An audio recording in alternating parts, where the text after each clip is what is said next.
Magandang araw po sa inyo lahat, Luzon, Visayas, Mindanao, pati na rin po sa mga kababayan nating OFW diyan. Welcome po sa panibagong reaction video dito sa Makapili TV.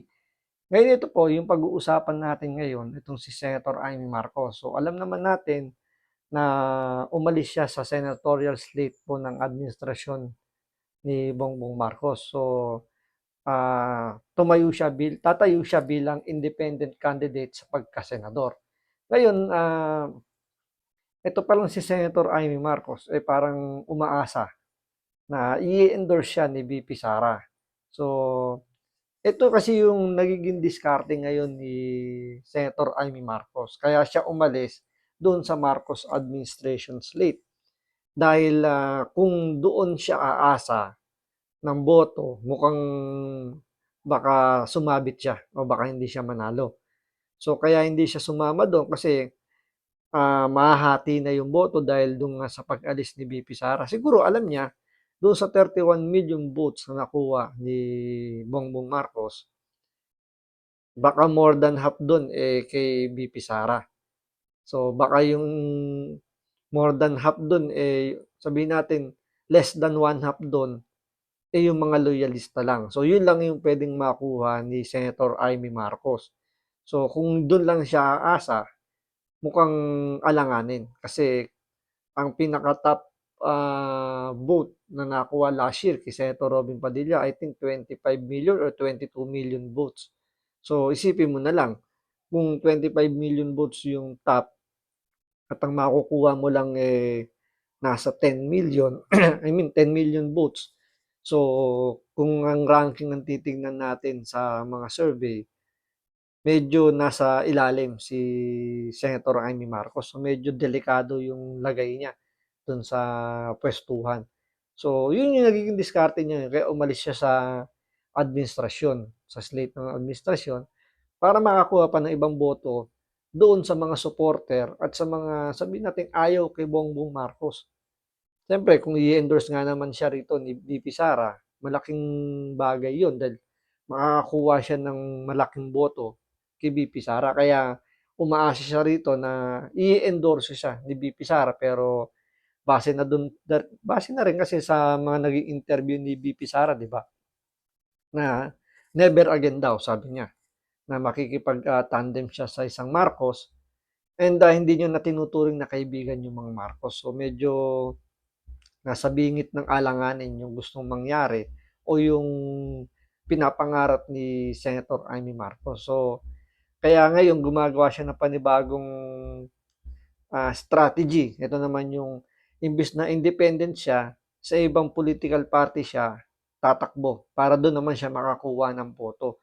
So, yung makukuha niyang boto sa mga loyalista plus dito sa bagong partidong tatakbuhan niya ay baka sakaling kahit paano makapasok siya sa Magic 12. So, yan po yung pag-uusapan natin ngayon. Kaya kung hindi ka pa nakasubscribe sa Makapili TV, baka pwede naman pakipindot po muna yung subscribe button. At the same time, palike na rin po ng video. Wala naman pong bayad dyan. Kaya pindot na. So ito, panoorin po natin tong balitang to.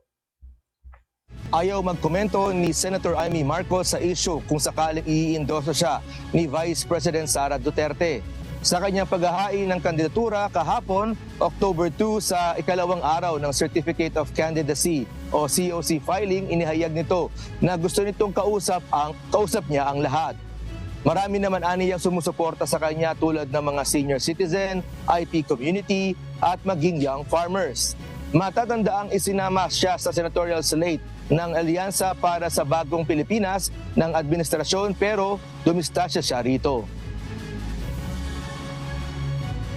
Ang hinihiling ko yung endorsement ng lahat. Hindi ko alam, hindi ko pa napapag-usapan yon. Ang akin lang, pinili ko na maging malaya para hindi na ako kakampi kanino man, laban pa sa iiba.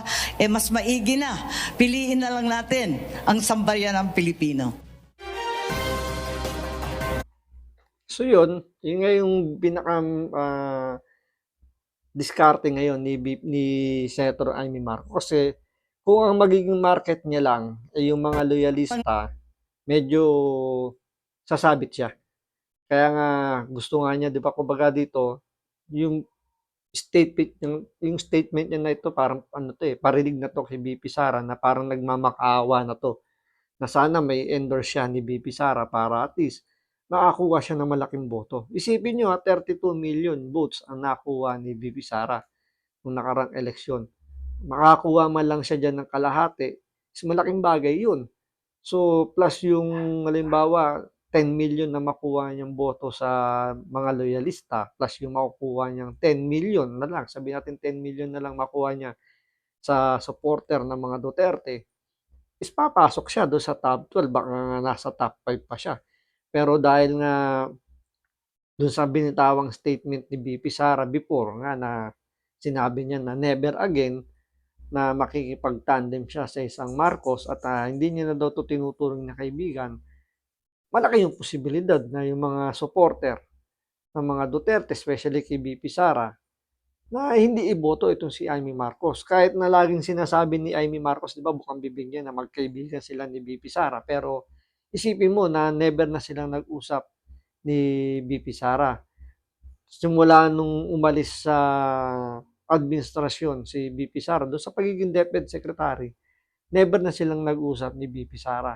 So, ngayon, nararamdaman niya ngayon yung kawalan ni VP Sara. So, ito yung mas magiging patunay na hindi nanalo si Bongbong Marcos dahil lang sa Marcos siya.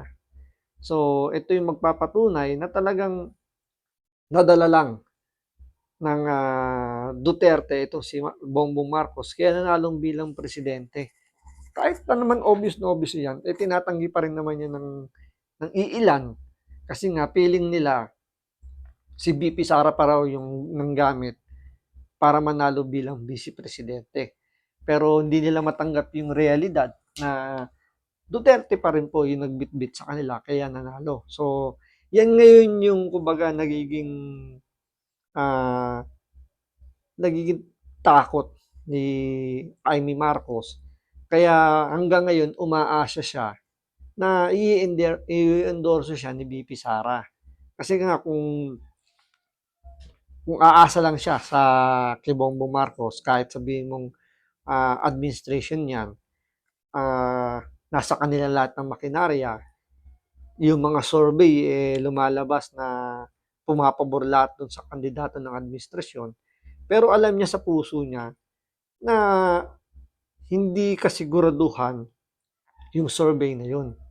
Dahil posibleng minamanipula lang, pwedeng binayaran lang yung survey company para maglabas ng survey na papabor sa administrasyon. Kahit naman di aminin yan ng survey company, marami sa mga kababayan natin ang iniisip ganun ang nangyari. Kasi nga, yung survey kasi na yan, hindi naman ganun para po sa akin na hindi po siya ganun reliable.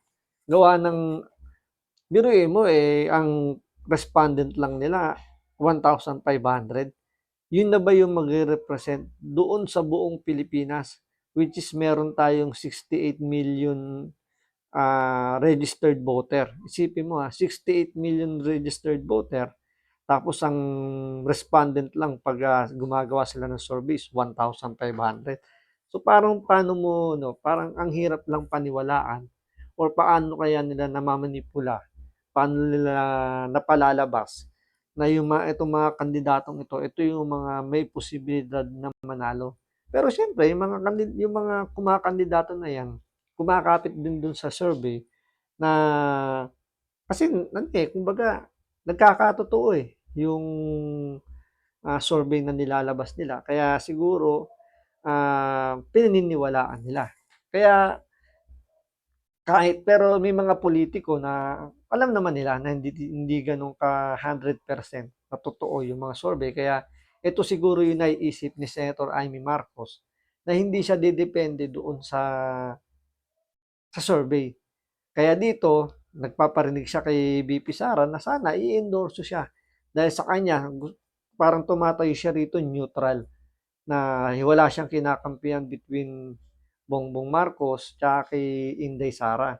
So, ang sa kanya lang daw dito, sana mapag-usap daw niya yung dalawa, mapagbati niya. So, parang lalabas dito, siya pa yung hero dahil napagbati niya yung dalawang highest official ng gobyerno natin. So, wag po tayong masyadong magpapabola sa mga matatamis na salita.